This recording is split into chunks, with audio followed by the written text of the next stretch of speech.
¿Te has puesto a pensar cómo trataba el Señor Jesús a las personas? ¿Sabes? Cristo realmente se preocupaba por ellas. En realidad, el Señor Jesús estaba más interesado en las preocupaciones o necesidades de las personas que en las suyas. La vida de Cristo estaba totalmente centrada en las otras personas. Por eso le seguían. Elena de White dice que solo el método de Cristo será el que dará éxito para llegar a la gente.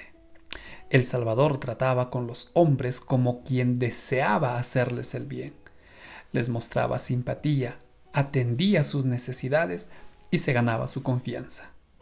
Entonces recién ahí Cristo les decía: ven y sígueme.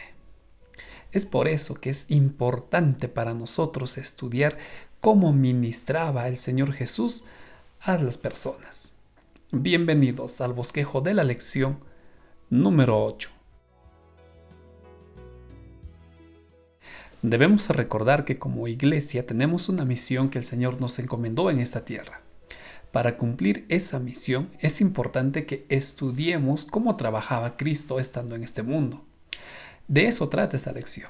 Ahora, para desarrollar esta lección de la mejor manera, vamos a trabajar con 3 puntos. En el primero, vamos a ver el llamado que hace el Señor Jesús a su iglesia, que nos hace a nosotros. En el segundo, ¿qué debemos hacer como hijos de Dios ante el llamado de nuestro Señor? Y por último, ¿cómo debemos cumplir la misión que Cristo nos encomendó?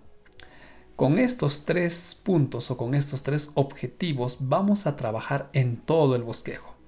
Así es que adentrémonos de una vez al contenido de nuestra lección. Vamos a trabajar ahora con el primer objetivo. ¿Cuál es el llamado que Cristo hizo a su iglesia? Para comprender este llamado, vamos a ver en primer lugar cómo se relacionaba Cristo con las personas. De acuerdo a lo que nos cuenta Mateo 9 y Juan capítulo 8, el Señor Jesús se relacionaba con todo el mundo, incluyendo a los pecadores, incluyendo a aquellas personas que eran consideradas como malditas por Dios. El Señor Jesús estaba con ellos y les llevaba también luz. Era común encontrar a Cristo conversando con los vagabundos, con los pordioseros, con los mendigos. Cristo no solo se relacionaba, sino también tocaba inclusive para sanar a los leprosos, por ejemplo, algo que para los dirigentes judíos era considerado una abominación. Con los pecadores estaba Cristo. Como ya lo hemos dicho, Cristo se relacionaba con aquellas personas que para los líderes espirituales pues eran consideradas como castigadas, marginadas o personas simplemente condenadas. Ahí estaba Cristo. Entendiendo esa relación que llevaba Cristo con las personas, ahora veamos cuál es el llamado que el Señor hace a su iglesia. Por supuesto, esto lo hizo a través de sus discípulos y ahora ese llamado también nos incumbe a nosotros. En el libro de Mateo capítulo 5, en los versículos 13 y 14, Cristo le dijo a sus discípulos: ustedes tienen que ser la sal que necesita este mundo. Nosotros tenemos que ser la luz de este mundo. Escuchen estas lecciones en relación a estos dos. La sal porque da sabor. La sal porque lleva alegría, lleva sazón a las personas que están teniendo una vida insípida. Porque preserva la verdad. Porque enseña lo que Cristo vino enseñando desde que estuvo aquí, desde el Antiguo Testamento. Eso es lo que cumple la sal y eso es lo que nosotros debemos hacer. Pero también la sal era considerado como algo muy valioso en los tiempos del Señor Jesús, al punto que se llegaba a pagar con la sal. Nosotros como iglesia podemos ser lo más valioso en este mundo siempre y cuando estemos relacionados y comprometidos con la obra de Cristo. Así nosotros realmente llegaremos a ser la sal que Él nos pide que seamos. La luz, porque la luz está para alumbrar, la luz no está para esconder, la luz está para penetrar en la oscuridad, para irrumpir en la oscuridad y conducir a las personas. Nosotros estamos viviendo en un mundo cada vez más oscuro, pero es nuestra presencia la que debe transmitir la luz, no nuestra, sino la luz que viene de Cristo. Ese es el llamado que el Señor Jesús nos hizo, el llamado de ser la sal, el llamado de ser la luz, porque hay muchas personas que están esperando recibir eso con el corazón abierto. Pasemos ahora al segundo objetivo. ¿Qué debemos hacer ante el llamado que nos hace el Señor Jesús? Ya sabemos que Cristo nos pide que seamos la sal y la luz de este mundo. ¿Y ahora qué debemos hacer? En primer lugar, lo que debemos considerar es estudiar e imitar cuál era el método de Cristo. Y para eso vamos a partir con lo que dice Isaías 42, versículo 3. El Señor Jesús dice: no iba a apagar al pabilo humeante. ¿Qué quiere decir esto? Que Cristo en este mundo fortalecía, animaba a las personas, no las desanimaba, no las hundía. Al contrario, Él sacaba lo bueno de estas personas.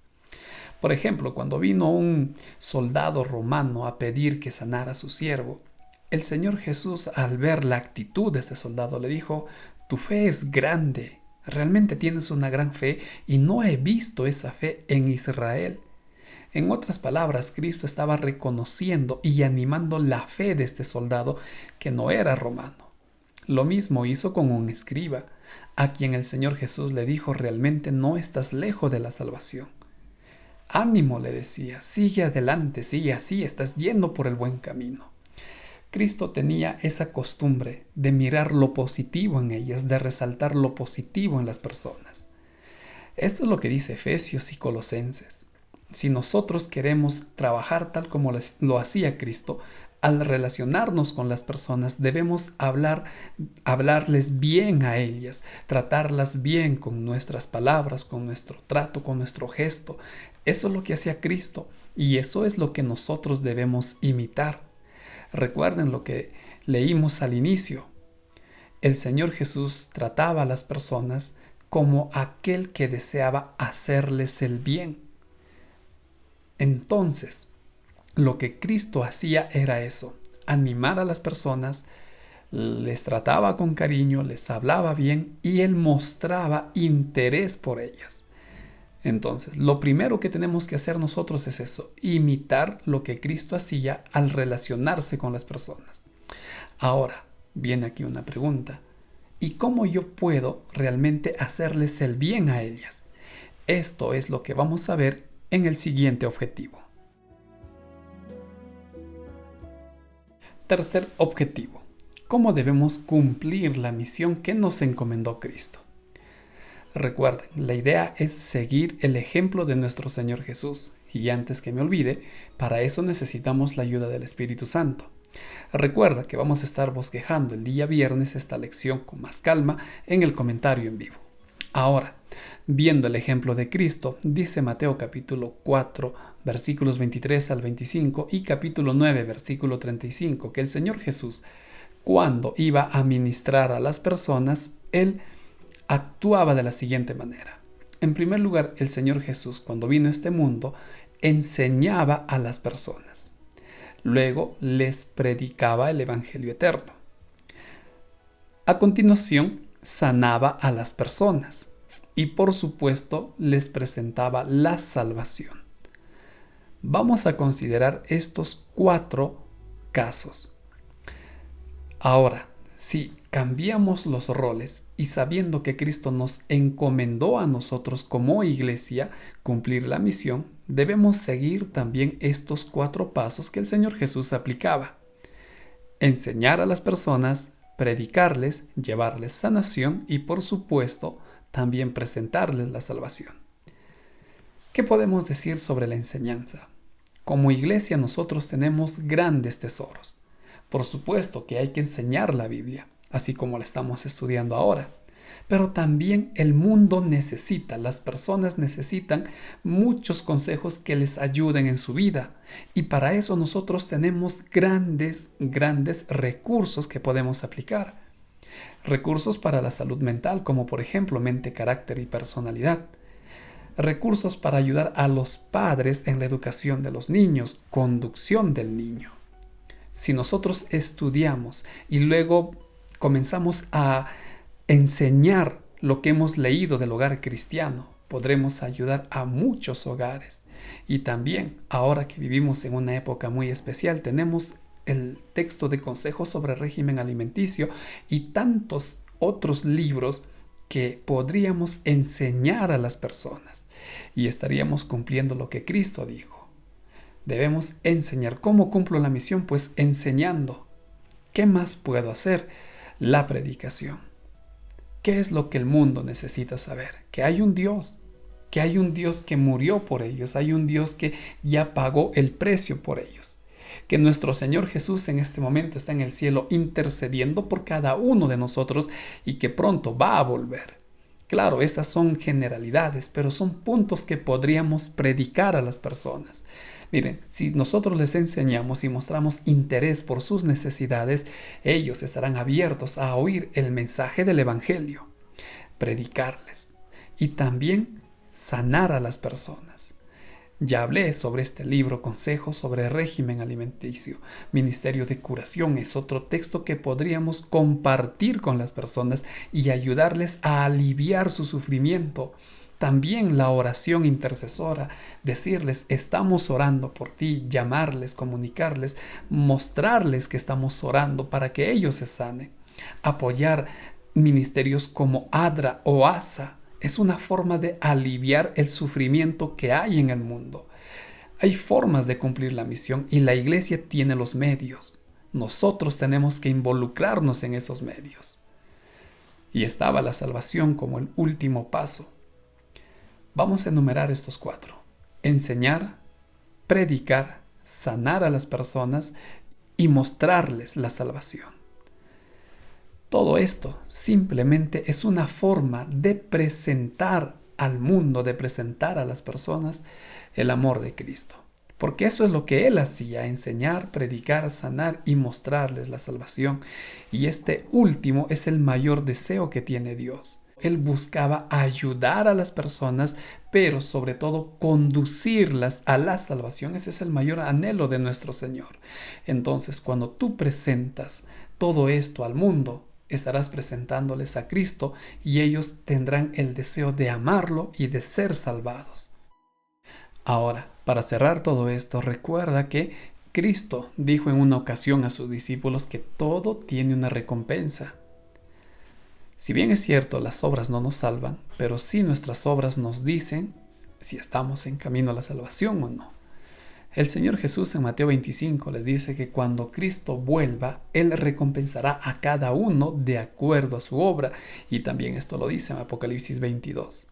Separará, dice, a los corderos de los cabritos. Los corderos son todos aquellos que se salvarán y los cabritos, pues aquellos que lamentablemente decidieron perderse. ¿Y qué es lo que hicieron los corderos para la salvación? No solo creer en Cristo. Ellos hicieron la voluntad del Padre y la voluntad del Padre es amar a Dios y amar a nuestro prójimo. Ellos velaron, ayudaron, socorrieron, vistieron, alimentaron, hospedaron al necesitado. Eso es lo que hicieron porque en su corazón había amor a las personas. Porque había amor a Dios en primer lugar y cuando Cristo vuelva, ellos serán los salvados para la vida eterna. Y lamentablemente el otro grupo que está representado por los cabritos será aquel grupo que pensó más en sí mismo que en los demás. Pensó más en sus necesidades que en las necesidades ajenas. Y simplemente no mostró amor a las personas porque no había amor a Dios.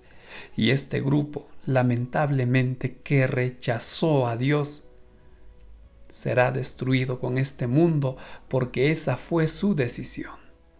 Así es que hay una recompensa para aquellos que deciden salvar a las personas no solo con la palabra, sino también con las acciones, con la demostración del amor, haciendo lo que Cristo hizo en este mundo.